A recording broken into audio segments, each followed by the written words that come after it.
नमस्कार भाइयों, प्यारी बहनों, मेरे नन्हे नन्हे प्यारे प्यारे बच्चों, कैसे हो आप।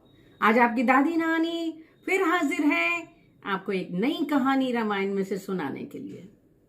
पिछले एपिसोड में आपने देखा कि किस तरीके से राम जी ने शर्त पूरी की। सिर्फ प्रत्यंचा ही नहीं चढ़ाई बल्कि उसके साथ साथ धनुष के 2 टुकड़े भी हो गए। अब विश्वामित्र जी राजा जनक से कहते हैं कि आपकी शर्त के मुताबिक राम और सीता का मिलन तो हो चुका है। सीता ने राम के गले में माला डाल दी है, लेकिन आप अब अपने तीव्रगामी दूत राजा दशरथ जी के पास भेजिए ताकि वैदिक रीति रिवाज के साथ विवाह संपन्न कराया जा सके। महाराज जनक ने श्री विश्वामित्र जी की आज्ञा को सादर शिरोधार्य कर तीव्रगामी दूतों को अयोध्या भेजने का आदेश दिया और परिचारकों को जनकपुर खूब सुंदर ढंग से सजाने के लिए कहा। दूतों ने जब महाराज दशरथ को सारा समाचार दिया तो वे परम प्रसन्न हुए। श्री राम विवाह की बात सुनकर राजभवन एवं संपूर्ण अयोध्या में प्रसन्नता की लहर दौड़ पड़ी। शुभ दिन देखकर कुल पुरोहित श्री वशिष्ठ जी और बारातियों को लेकर महाराज दशरथ भरत और शत्रुघ्न के साथ मिथिला पहुंचे। जनकपुर के प्रवेश द्वार पर ही महाराज जनक ने अपने कुल पुरोहित शतानंद जी और अपने सभी परिजनों के साथ महाराज दशरथ का भव्य स्वागत किया। महाराज दशरथ एवं बारातियों के ठहरने की बहुत अच्छी व्यवस्था की गई। महर्षि वशिष्ठ एवं जनक के कुल पुरोहित शतानंद जी ने मिलकर विवाह के लिए शुभ मुहूर्त निकाला है। महाराज जनक ने अपनी छोटी पुत्री उर्मिला एवं अपने भाई कुशध्वज की बेटियों मांडवी और श्रुति कीर्ति के विवाह का प्रस्ताव भी लक्ष्मण, भरत और शत्रुघ्न के साथ करने के लिए राजा दशरथ को कहा।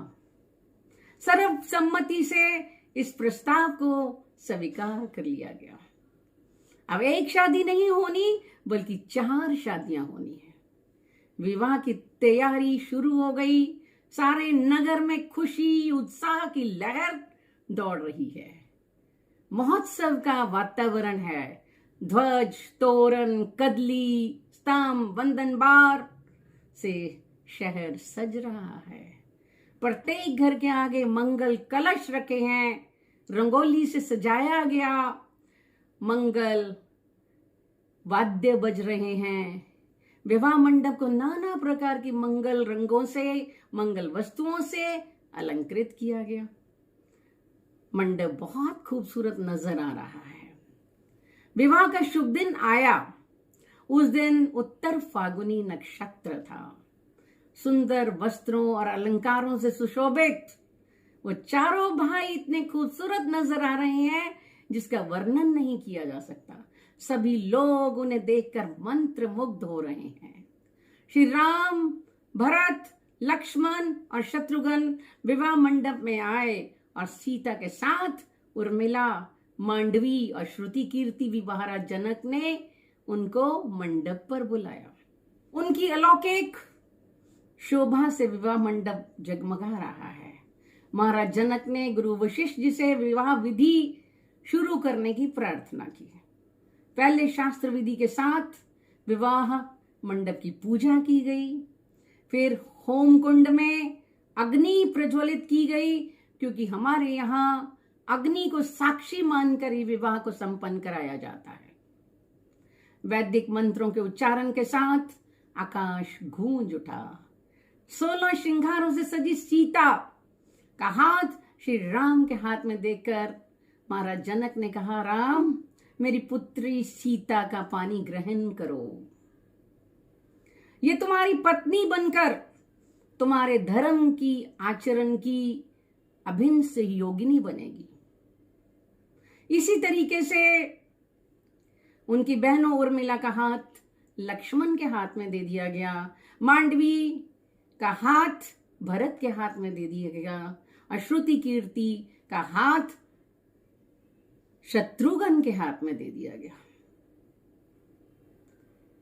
और सबने अपनी अपनी वधुओं के साथ अग्नि की परिक्रमा की। देवताओं ने दुदुम्बी बजाई, अप्सराएं नृत्य कर रही हैं, आकाश से देवी देवता पुष्पों की वर्षा कर रहे हैं। चारों ओर हर्ष आनंद छा गया। इस प्रकार सारे कुमारों का विवाह संपन्न हो गया। कुछ दिन तक राजा दशरथ मिथिलापुरी में रहते हैं, फिर लौटने की तैयारी करते हैं। महाराज जनक ने अपनी बेटियों की विदाई के समय महाराज से कहा कि ये अब आपकी बेटियां हैं। दशरथ जी ने कहा कि आप क्या भेंट देंगे, आपने जब अपनी बेटियां हमें दे दी, हम इनको अपनी पलकों पावड़ों पर बिछाएंगे। और ये आज के युग में भी सोचना चाहिए जब हम बेटी को घर में लेकर आते हैं, जो राजा दशरथ ने कहा।